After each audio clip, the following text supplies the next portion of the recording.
अभिवादन स्वीकार कीजिए विनय मिश्रा का।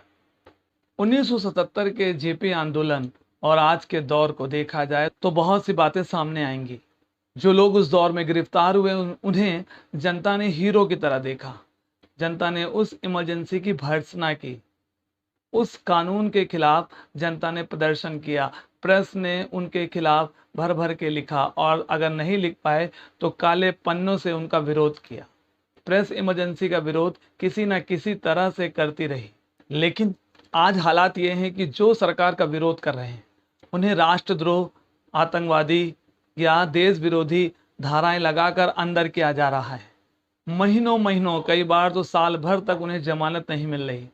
उन नेताओं को अपराधियों की तरह दिखाया जा रहा है और वो मीडिया जो उस समय पर इस इमरजेंसी का विरोध कर रही थी, आज सरकार की भाषा बोल रही है। सरकार के प्रोपेगेंडा को आगे बढ़ाने में सबसे अहम भूमिका निभा रही है। आज मीडिया के एंकर सरकारी प्रवक्ता बनकर सरकार के एजेंडे को आगे बढ़ाने में बहुत बढ़ चढ़कर रोल अदा कर रहे हैं।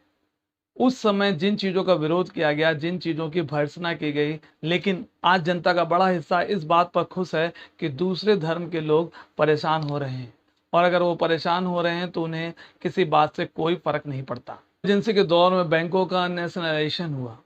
राज्य रजवाड़ों को जो एक रकम दी जा रही थी उस रकम को बंद किया गया और बैंकों को राष्ट्रीयकरण किया गया।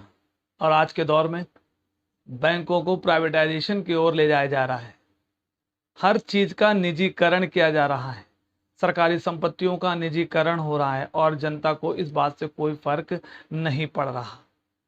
इंदिरा गांधी के समय फांसीवाद नहीं था और 1980 में इंदिरा जी जब जीत कर आई तब भी इंदिरा गांधी ने इसको रिपीट नहीं किया। इमरजेंसी के उस काले दौर के बाद कांग्रेस के बड़े नेताओं ने सार्वजनिक रूप से इस बात को गलत बताया और इसके लिए माफी भी मांगी। लेकिन आज के दौर में जो चल रहा है, क्या कोई उसके लिए माफी मांग सकता है? जी नहीं। आज अघोषित आपातकाल चल रहा है। अघोषित आपातकाल भी छोड़िए, आज बिल्कुल फांसीवाद का दौर चल रहा है। आज जो कुछ भी हो रहा है उसमें माफी मांगने वाला कोई नहीं, बल्कि ये एक एजेंडे के तहत चल रहा है, जैसे आरएसएस पिछले 100 सालों से लेकर चल रही है। ये फांसीवादी प्रवृत्ति है जिसमें हर विरोधी को देशद्रोही बना दिया जाता है।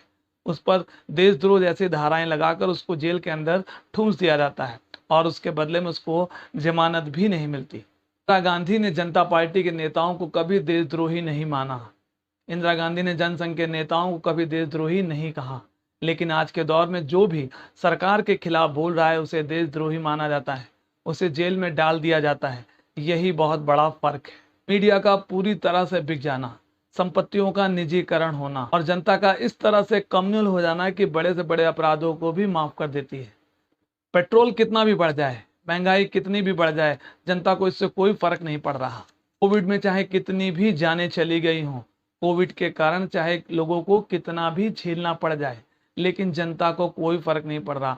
उसे ये लगता है जब तक दूसरे धर्म के लोग परेशान हैं तब तक कुछ भी हो जाए, चाहे महंगाई बढ़ जाए, चाहे कोविड की वजह से कुछ भी झेलना पड़ जाए, संपत्तियों का निजीकरण हो जाए, उससे कोई फर्क नहीं पड़ता। जी हाँ, कुछ ऐसी ही विचारधारा लोगों के मन में डाल दी गई है कि अगर ये सरकार नहीं रही तो आने वाले समय में एक वर्ग दूसरे वर्ग पर हावी हो जाएगा और इस तरह से लोगों को कम्युनल बनाकर देश में शासन किया जा रहा है।